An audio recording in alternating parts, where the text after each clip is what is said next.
Madam Speaker, thanks so much for talking with us the day before your final council meeting. It is such a pleasure to speak with you, as always, though. I know there's a lot on the agenda, and I actually want to get through some of what we're likely to see in this final meeting. The council has been considering a bill that would raise the salary of council members. Now, my understanding is that that's not necessarily going to be on the agenda, but what's the status of that question?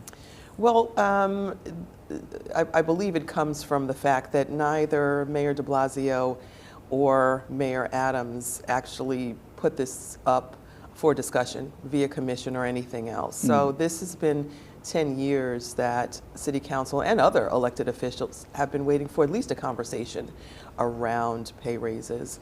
I won't see any of this, but the hearing was yesterday, so it has been heard. Okay. There's a bill under consideration that would give nonprofit housing groups the right to make a first offer to purchase certain apartment buildings that an owner might want to sell. In effect, a right of first refusal.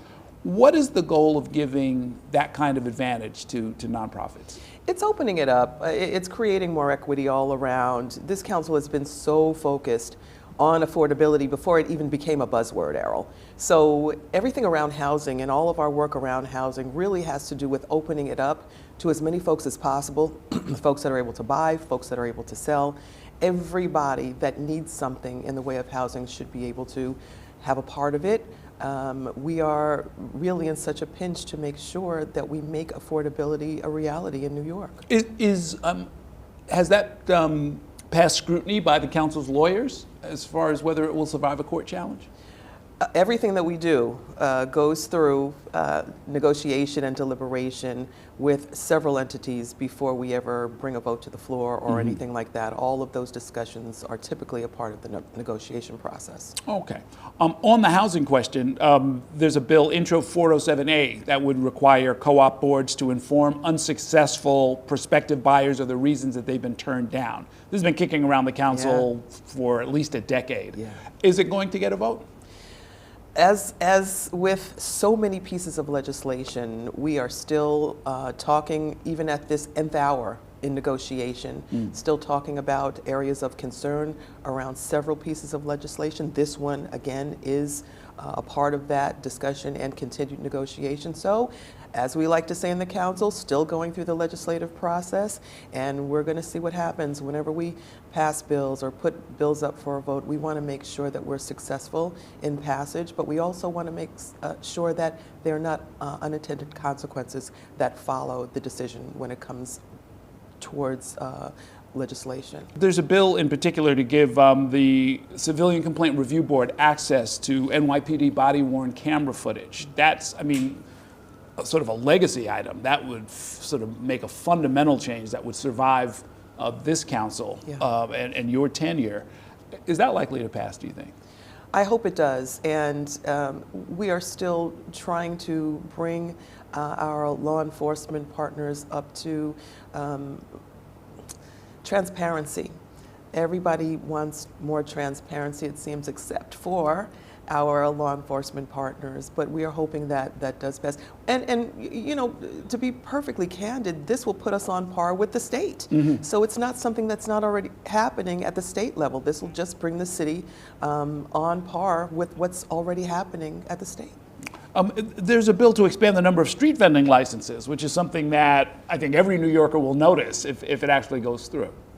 This, our vendor reform needs to happen. Now, when we take into consideration that there are a fraction of licenses out there, this should have happened a long time ago as far as opening up licensing for vendors so that the word illegal is no longer attached to vending. This is the purpose of this legislation.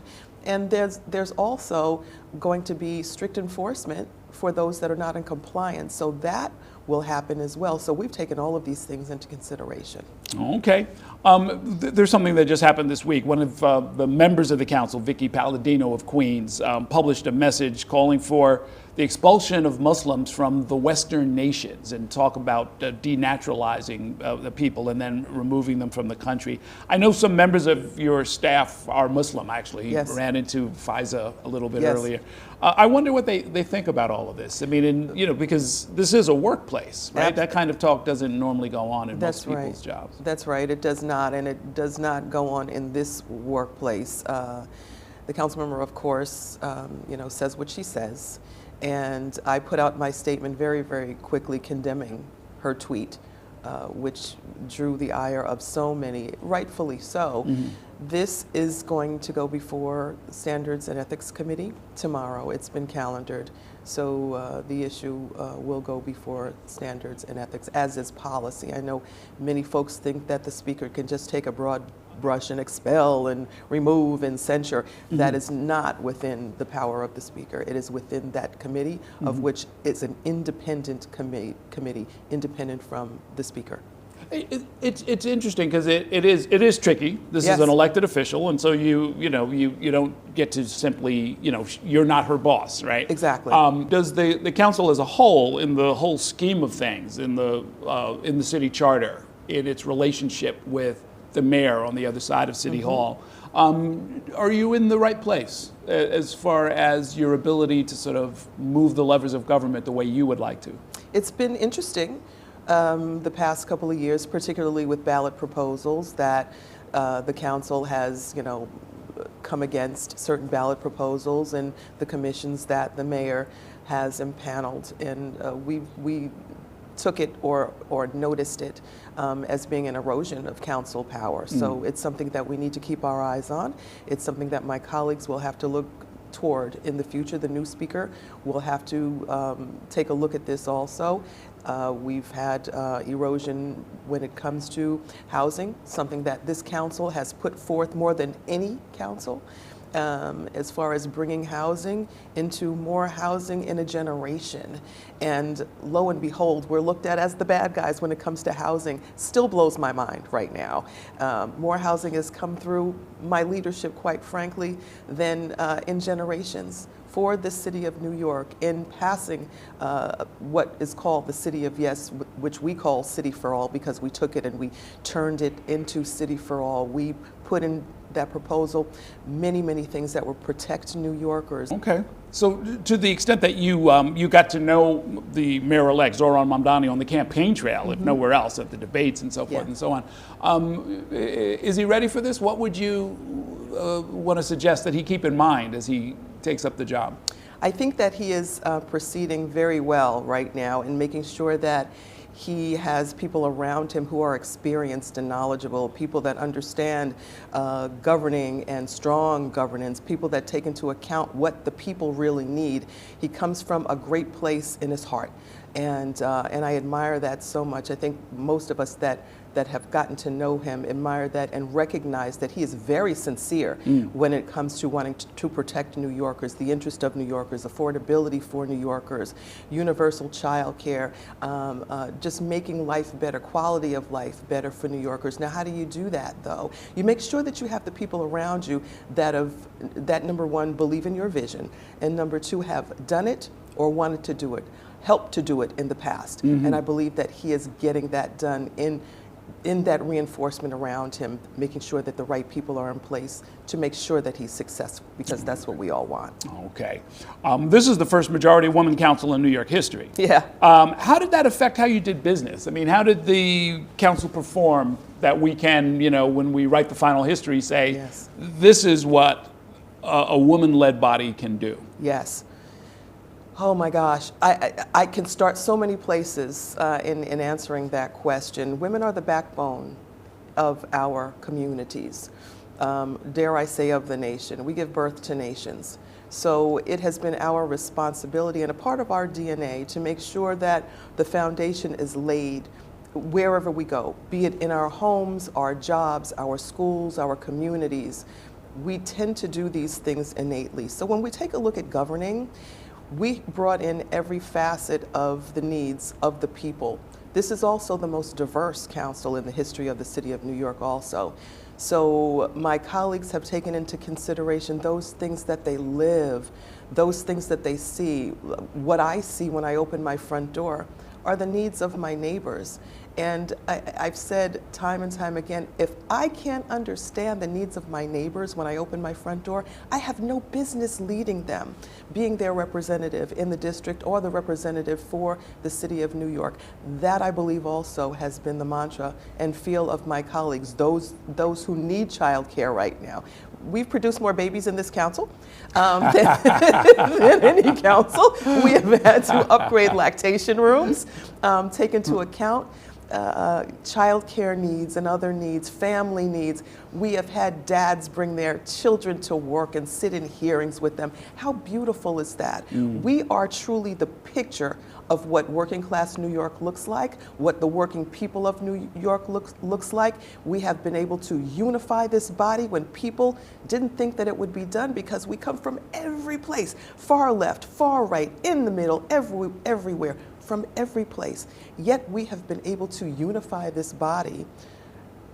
I'm so proud, under my leadership, unify this body to be able to even handle the number of mayoral vetoes that have come our way by super majorities. That is what unity looks like. That is what a council made up of a majority of women and the men who get it looks like. I saw elsewhere that when asked to grade the performance of Mayor Adams, you gave him a C-, and of course you ended up running against him and trying to replace him. What do you think went wrong on the other side of the building? It was a lack of determination of communication. And we started out, and I've mentioned this also, that I'm extremely disappointed in the way that our relationship ended up. I have always hoped for the best, for collaboration, for a great relationship. You went to the same high school. We went to the same high school. We graduated from Bayside High School. We're in the same yearbook, for crying out loud.